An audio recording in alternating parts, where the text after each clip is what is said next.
1918, the year the Great War ended, and the year up to 100 million people suffocated as their lungs filled with a frothy, bloody substance.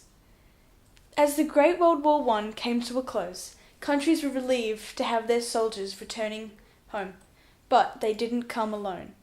With them, they brought the infamous Spanish influenza, the mother of all pandemics, and the deadliest in modern history. The death toll for this disease ended up being higher than the war itself. On Monday, the 11th of March, Private Albert Glitchell from Fort Riley, Kansas military camp showed the very first signs of the influenza. By the end of the week, 552 of the other soldiers at that camp were showing the exact same symptoms.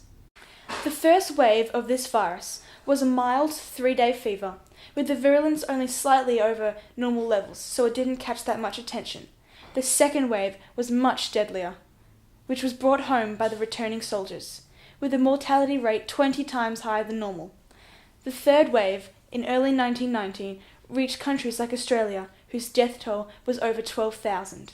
The strain of this virus was the H1N1, the H standing for hemagglutinin and the N standing for neuraminidase.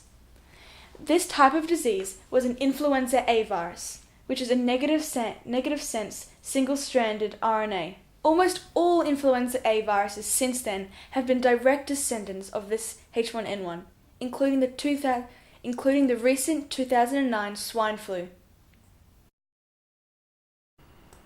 Once the immune system recognized the new strain of flu, it immediately initiated an overpowering immune response, which ended up backfiring on its own body.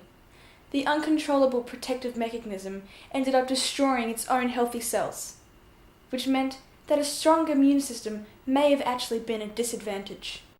Instead of the usual U-shaped curve of mortality, the Spanish influenza had a W-shaped curve, with the infants, then the young adults, and then the elderly.